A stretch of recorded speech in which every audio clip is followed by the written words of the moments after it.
aqui da gente é o que a gente viu no curso. Esse curso aqui acabou sendo mais organizado porque a gente usou basicamente essa referência aqui com umas poucas adições. E uma delas foi esse paper aqui, que é razoavelmente recente, que ilustra todos os passos ou tarefas que foram discutidas na referência básica para um caso particular de construir dados para jornalismo, né? Então foram poucas referências, o que ajuda a gente a organizar as ideias.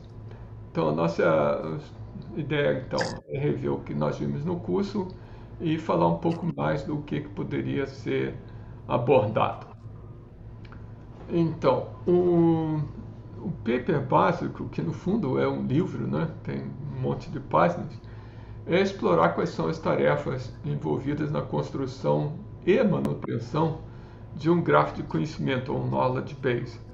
Knowledge base parece ser alguma coisa assim meio misteriosa, mas se vocês pensarem bem, todo livro discutiu essencialmente a entidade, atributo e relacionamento. É basicamente a mesma coisa que um projeto ML ou um banco de dados convencional.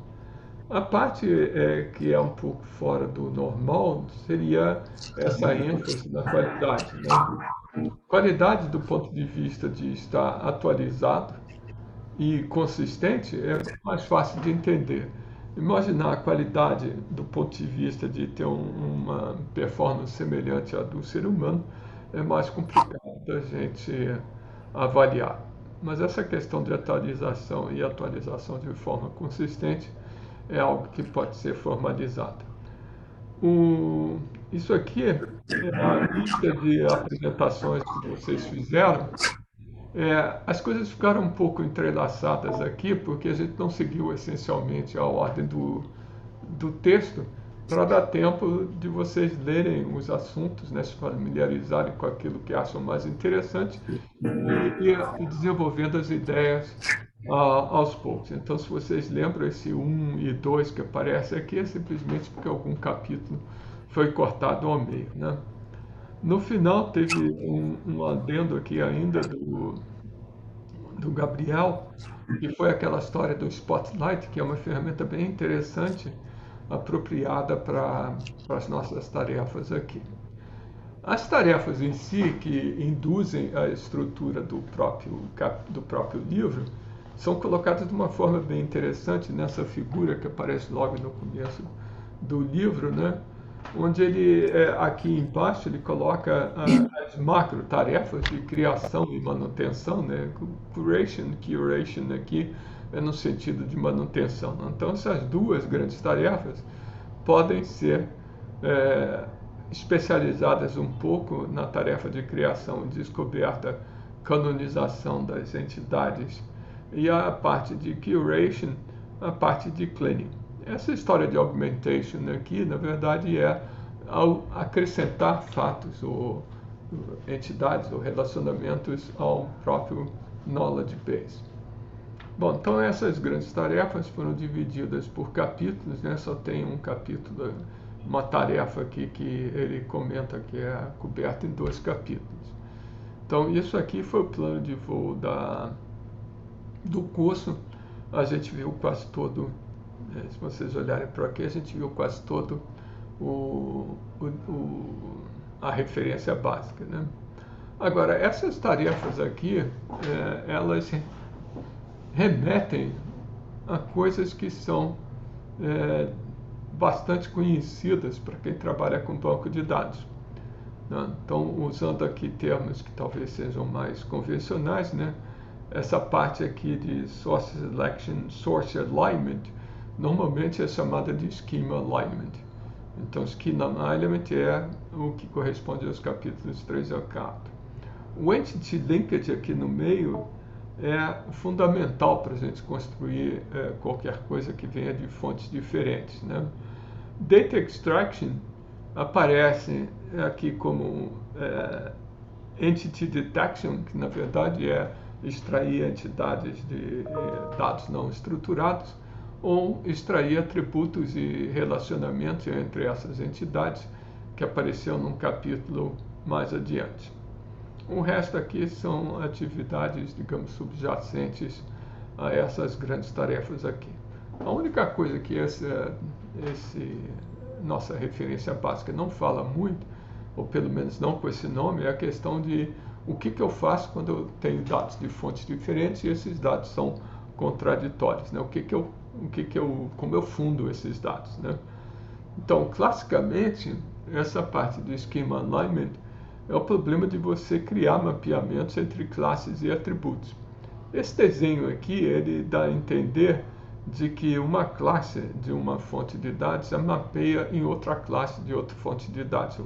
O nome das classes não é relevante, né? Eu pus aqui em inglês e português de propósito, mas esse mapeamento, esse alinhamento pode ser muito mais complicado do que o que essas setinhas indicam, né? Aqui dá a entender que o mapeamento é 1 para 1.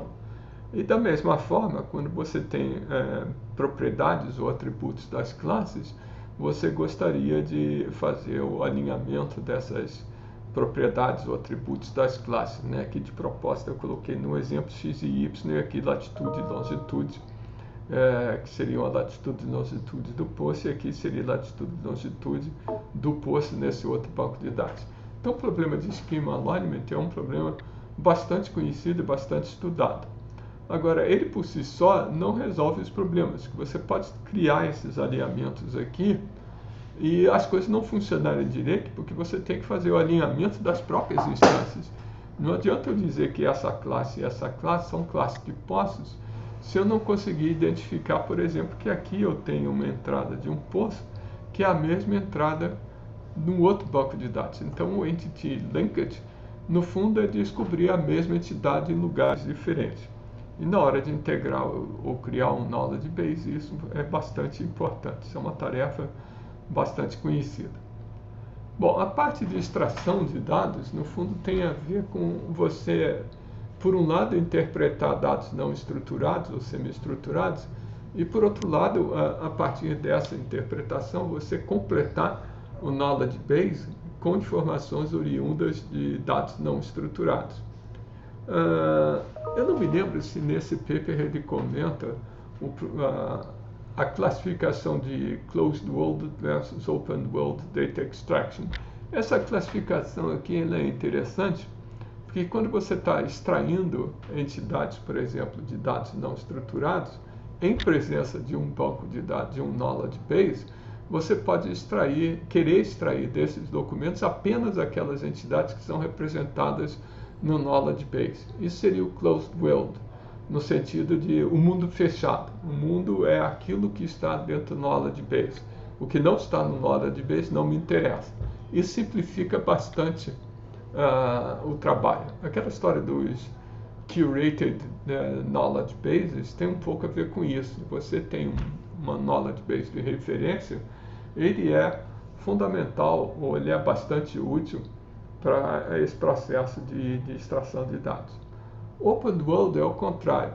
Você tem um knowledge base que tem representação de entidades, de atributos e relacionamentos, e você tem uma coleção ou várias coleções de dados não estruturados, e aí você tenta identificar entidades e relacionamentos de novo nessas entidades, nesses fontes de dados não estruturados. Mas se você descobre alguma coisa que tem cara de entidade e não está no knowledge base, você pode querer pegar e acrescentar essa entidade ao knowledge base. Então, open world é quando o knowledge base não descreve a realidade completamente. Ele pode ter dados faltando. E aí, quando você identifica esses dados, carrega no knowledge base. Então, essa diferença daqui é importante porque se você está supondo que o banco de dados é uma descrição completa do seu domínio de discurso, a tarefa de extração acaba sendo simplificada. Eles aqui, nesse paper, eles já separam a extração de entidades da extração de relacionamentos. Então, essa tarefa de extração pode ser separada em reconhecer entidades e reconhecer relacionamentos. Eu peguei vários papers onde eles não fazem essa separação. O algoritmo reconhece as duas coisas ao mesmo tempo. Eu achei isso muito estranho a primeira vez que eu vi esses papers, uns 2 anos atrás, mas os papers fazem sentido. Então é interessante a gente separar os dois problemas, mas não necessariamente o algoritmo precisa ser separado. Pode ser um algoritmo só para fazer as duas coisas e faz bastante sentido. A última coisa que tem, que não me lembro da gente ter explorado muito, é esse problema do Data Fusion. Mas esse é um problema bastante comum. Né? Quando você tem dados oriundos de fontes diferentes, não necessariamente esses dados são consistentes. E aí o que você faz? Esse exemplinho aqui é bastante interessante, porque aqui tem o comprimento do rio Mississippi e do rio Missouri. O USGS, o United States Geological Survey, é como se fosse o IBGE de lá, só que é o IBGE do ponto de vista geográfico. O IBGE aqui tem a parte geográfica e tem a parte desses censos e levantamento de dados e outros indicadores. Então, se você vai querer saber, usando o nosso exemplo, qual é o comprimento do rio São Francisco, bom, eu vou lá no IBGE e descubro qual é o comprimento do rio São Francisco. Se na Wikipedia o comprimento é outro, ou em algum outro lugar o rio São Francisco tem algum outro comprimento, eu vou dizer que essa outra fonte está errada, porque o IBGE é, por definição, o responsável pelos dados geográficos no Brasil. Então, se você consegue descobrir a qualidade das fontes de dados e quem é a autoridade naquele assunto, o resto você acaba ignorando. Mas nem sempre é assim. Então, se você tem fontes de dados contraditórias, você pode pegar uma votação, por exemplo, pegar qual é sei lá, o comprimento do rio que aparece mais vezes, ou você pode pegar a média, que, enfim, pode não fazer sentido, ou então dizer que é desconhecido. Eu tive uma aluna de doutorado que estudou esse problema de um outro aspecto. Se você tem dados inconsistentes, você pode criar uma lógica para consistente, ou seja, nesse meu pedaço aqui dos dados, o valor é esse. Aí você pode perguntar ao usuário, olha, mas tem outras informações aqui no banco de dados que são diferentes dessa, às vezes contraditórias, você quer olhar também? Então a resposta da consulta tinha um mecanismo de isolar áreas consistentes do knowledge base e responder ao usuário baseado naquilo. Mas avisar ele que tem outras áreas, outros pedaços, outro subconjunto de dados que pode dar outra resposta. Então seria uma terceira alternativa para responder a esse problema. Esse problema aqui é um problema bem real e tem que ter soluções práticas para ele. Bom, agora todos esses problemas aqui que eu citei e que no fundo são uma reescrita da nossa referência básica, não são problemas desconhecidos. Na verdade, são problemas bastante estudados. Então vamos dar uma olhadinha em outras coisas além de construção de knowledge base, onde esses problemas, no fundo, se repetem, né? Nessa parte de integração de dados, ou seja, como eu juntar dados oriundos de várias fontes, que é uma das preocupações básicas que nós tivemos nesse curso, é um problema muito antigo. Tá? Essa fotografia aqui é a fotografia da Sé de Braga. Tem um ditado em português que diz que é mais velho do que a Sé de Braga. A Sé de Braga é uma das igrejas mais antigas de Portugal, se é que não é a mais antiga. E minha avó, Maria, sempre vivia dizendo, isso aqui é mais velho do que a Sé de Braga. Então, por que a gente está preocupado com um problema que é bastante antigo? Tão antigo quanto a gente ter 2 bancos de dados. Quando a gente tem 2 bancos de dados sobre o mesmo assunto, esse problema aparece. E ele aparece de várias formas diferentes, né? Você pode querer pegar dados de várias fontes e colocar no mesmo lugar, que é uma data warehouse, mais ou menos como a gente pensou o knowledge base. Você pode dizer, não, as fontes de dados vão ficar onde elas estão, vou colocar uma camada de software que dá a ilusão ao usuário de que aquelas fontes de dados são uma fonte só. Então seria uma federação de banco de dados. E o assunto que a gente discutiu nesse curso, que é a criação de uma knowledge base, que é parecida, em certo sentido, com a Data Warehouse.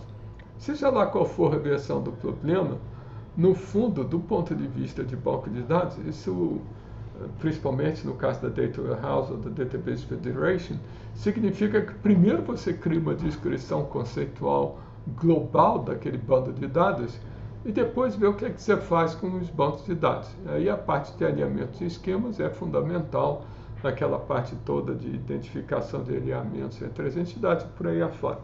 Mas esse que eu estou chamando aqui de problema clássico de integração de dados parte da ideia de que você primeiro projeta como os dados vão ficar depois de integrados e depois você integra os dados, seja carregando ele para o mesmo lugar, seja deixando onde eles estão, mas dando uma visão unificada do usuário. Então, schema first, load later, load dos dados later, é o que eu estou chamando de integração de dados clássica, que é um problema muito antigo. Bom, se é um problema muito antigo, por que a gente ainda está interessado nisso? Bom, a gente está interessado nisso porque essa história mais recente de Data Science pressupõe que você tenha os seus dados à disposição de uma certa forma organizado para você treinar os seus algoritmos ou, de uma forma mais abstrata, extrair informação dos dados. Esse é o espírito de Data Science. Aí tem uma figurinha que eu gosto bastante, mas é um pouco antiga, né? Essa figurinha aqui foi um levantamento feito há algum tempo atrás, 2016, sobre quanto tempo se gasta num projeto de Data Science.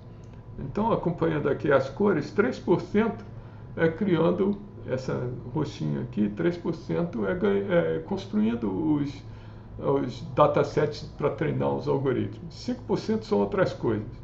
4% é rodando os algoritmos e calibrando os algoritmos de deep learning, ou seja lá o que for, que vocês estão usando para extrair informação dos dados. O amarelinho seria minerar padrões em cerca dos dados. Bom, se vocês somarem aqui, isso aqui dá 13, 18, 21. Então, mais ou menos 20% do tempo você gasta fazendo o que vocês esperariam, que vocês estariam fazendo num projeto de Data Science. E os outros 80% do tempo? Os outros 80% é tentando descobrir onde estão os dados, carregando esses dados para algum lugar e fazendo integração de dados. Então, a maior parte do tempo num projeto de Data Science, você não está trabalhando com Data Science, você está trabalhando com Data Integration. Então, se há alguma coisa que você deve otimizar para melhorar o desempenho de uma equipe de Data Science, são essas coisas verdinhas aqui, que tem a ver com Data Integration. Então, por essa razão, Data Integration veio à tona novamente como uma parte muito importante de qualquer projeto em Data Science que hoje está em moda. Então, a nossa justificativa para voltar a ver um problema mais velho que a sede Braga é simplesmente porque muito tempo é gasto para fazer Data Science. Muito tempo é gasto aonde? Na integração de dados. Bom, agora, um pouco mais recente, o que o pessoal percebeu é que a gente pode usar algoritmos de machine learning, algoritmos mais recentes, alguns deles a gente viu nesse curso, para ter uma visão nova dessas tarefas de integração de dados. Então, as tarefas são as mesmas, os problemas são os mesmos. A maneira com que a gente vai atacar esses problemas é que usa ferramentas mais recentes. Então, aí eu estou usando machine learning para automatizar ou melhorar tarefas de integração de dados. O argumento que eu acabei de mostrar para vocês, esse argumento aqui, é o contrário. Aquele argumento é baseado na ideia de que a gente deve fazer, ou deve se preocupar com a integração de dados para fazer Data Science, para construir esses algoritmos de Machine Learning, para treinar esses algoritmos. Então, a coisa funciona nas duas direções. Eu posso usar Machine Learning para melhorar tarefas, ou ter um enfoque mais recente de tarefas de integração de dados, eu posso, enfim, me basear em integração de dados, em técnicas de integração de dados para me preparar para algum algoritmo, algum projeto de Data Science. Então, essa visão dual aqui é interessante, porque nos dá uma perspectiva bem clara do que Data Integration tem a ver com Machine Learning, embora seja bem óbvio, né? Essa parte aqui de cima em azulzinha que seria o que nos interessaria mais, né? Agora tem uma outra visão dessa discussão toda. Lembra que eu coloquei aqui de propósito que integração de dados clássica significa primeiro projeta como é que os seus dados vão ficar depois de integrados e depois dar um jeito de integrá-los. Então, de uma forma até poética, é schema first, load later. Projete o seu esquema e depois carregue seus dados. Só que as coisas nem sempre são possíveis para serem feitas nessa ordem. Hoje a gente tem tanto dado, que é literalmente impossível você primeiro projetar o esquema ou a descrição completa dos dados e depois carregar. Na melhor das hipóteses, o que você deve fazer é não perder os seus dados. Então a ideia de Data Lake, embora tenha um nome que eu acho pouco apropriado, é o seguinte: você pega os seus dados e coloca num lugar só, num repositório. Onde esse lugar só também é entre aspas, é um lugar só virtual. Ou pelo menos você não perde onde é que estão os seus dados. E depois dá um jeito de você conseguir integrar os seus dados à medida do necessário. Então, se você tem um projeto de Data Science, você vai lá no Data Lake e vê o que tem lá que deve ser integrado para aquele projeto. Então, poeticamente, é load first, schema later. Então, primeiro carrega tudo dentro do Data Lake, onde, de novo, carregar significa guardar, virtualmente ou não, e depois, sob demanda, você tenta integrar os seus dados, dependendo do que a aplicação precisa. Então, isso aqui não é algo poético, algo desnecessário. Isso aqui é algo necessário para a gente poder atacar o volume de dados que a gente tem hoje. Volume, quando eu falo, é volume tanto em petabytes quanto em diversidade dos dados, né? Então, uma fotografia, essa aqui é um pouco mais recente, de 2 anos, 3 anos atrás. O pessoal aqui fez uma análise do dados.gov dos Estados Unidos, não dados.gov do Brasil. E ao analisar o dados.gov, que pode ser considerado um data lake, né? Eles chegaram a essa distribuição aqui de formatos de dados. Boa parte era em HTML, em formato binário, em XML, e vai por aí afora. Então isso significa que um data lake pode ter dados em formatos muito diversos, em grande volume. Os dados podem ser sujos no sentido de não serem devidamente curados. Nós temos problemas de inconsistências gritantes na própria fonte de dados, quanto mais não seja inconsistência entre fontes de dados. Agora, o pior problema, no fundo, isso tudo aqui não é novidade para quem faz a integração de dados. O pior do que tudo é que no momento que você começa a colocar os dados dentro de um data lake, os dados podem mudar ao longo do tempo. Então você provavelmente tem versionamento dos dados ou novos fontes de dados aparecem. Então essa parte de que os dados podem, o data lake pode crescer e os dados podem mudar ao longo do tempo, ele é um abacaxi de todo tamanho. Então o data lake, no fundo, tem uma motivação bastante forte e traz alguns problemas novos do ponto de vista de uso de várias fontes de dados diferentes, né? Então, quais são as tarefas básicas de um data lake? Bom, a primeira coisa é você pegar os dados das várias fontes e colocar dentro do data lake. Essa parte de colocar dentro do data lake significa que você pode querer fazer na medida da demanda, ou se você tiver capacidade computacional sobrando, começar a tentar extrair alguma coisa dos dados que você colocou no data lake. Tentar extrair metadados ou identificar classes dentro dos dados, né? Tentar aliar uns dados com os outros, tentar descobrir que tipo de dado é que você colocou. Esse aqui é um assunto bem interessante.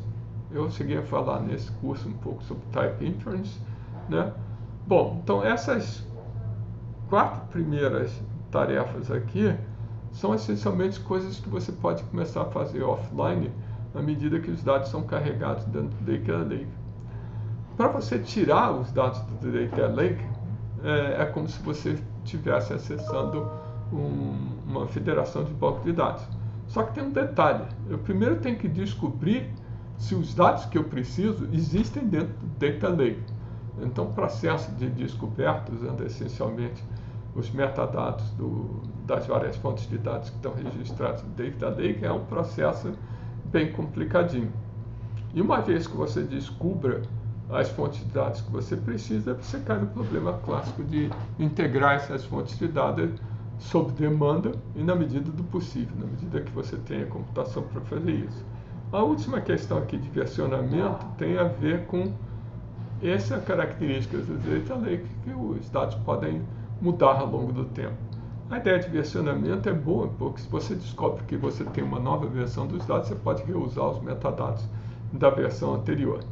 Então, no fundo, as tarefas envolvidas na construção de um Data Lake são, em parte, as mesmas tarefas que a gente tinha antes, sendo executadas em etapas diferentes do ciclo de vida dos dados, mas tem algumas coisas novas, né? Essa questão de descoberta dos dados, embora nesse curso a gente tenha chegado a falar disso, ela é fundamental para organizar a vida dentro do Data Lake. Ok? Bom, aí tem o que a gente pode fazer a mais? Bom, a gente diz que o Data Lake, você começa a colocar dados lá dentro. Mas você pode ter um stream, uma data stream, ser uma das fontes de dados. Então você pode ter toda essa questão de ingestão de dados, de limpeza dos dados, em cima de uma fonte de dados que em tempo real carrega novos dados dentro do Data Lake. Então, real time, aqui nessas caixinhas está um pouco difícil de ler, mas real time é alguma coisa que recorrentemente aparece, aqui aparece, né? A segunda coisa que aparece é que os dados são em grande volume. Então, seja lá qual for a solução que você invente, essa solução tem que ser escalável para um grande volume de dados, né? Aparece aqui scalable, né? Aparece scalable aqui de novo. Então, real-time e scalable parecem ser características que dão uma nova dimensão aos problemas clássicos que a gente já tinha observado. E a última coisa que tem aqui, aparece aqui on-demand, não, só aparece aqui. É a questão de você fazer essa integração de dados, essa descoberta de dados sob demanda, né? Nós vamos chegar e começar a tentar criar um esquema que descreva todos os dados de cara, antes da gente de fato poder usar os dados. Não, à medida que você precisa, você tenta identificar alinhar as classes. Então, o real-time, scalable e on-demand são coisas que adjetivam os nossos problemas clássicos no contexto de um Data Lake. Bom, onde é que a gente pode ver essa tralha toda? Na verdade, essa é a terceira vez, eu acho, que a gente dá um curso, uma, duas, três, a terceira vez, se não me engano, que a gente dá um curso de integração de dados. Nunca consigo repetir o mesmo curso. Mesmo que eu quisesse repetir os mesmos tópicos, sempre aparece um monte de papers novos, a gente tem que voltar e rever a bibliografia. Mas eu tentei fazer um curso com vieses um pouco diferentes. O primeiro foi integração de dados. Depois teve um de Data Lake. Foram 4 vezes já. Teve um de integração de dados, digamos, mais do ponto de vista clássico, mas olhando para essas coisas de machine learning. Depois teve um de Data Lakes em si, que é a mesma coisa, mas dentro desse viés de Data Lakes. Depois teve um de ferramentas. A gente percebeu que tinha algumas ferramentas de Data Lake que eram bem interessantes. O que a gente pretende fazer, eu, professor Furtado, é no próximo semestre juntar um pouco dessa experiência que a gente teve dos últimos cursos e envolver tanto as ferramentas clássicas de integração com essas ferramentas, não, problemas clássicos de integração com as novas ferramentas, um pouco de Data Lakes e um pouco de ferramentas. Essencialmente, é o que a gente pretende fazer para o próximo semestre. É outra variante do curso de Data Lakes, a integração de dados.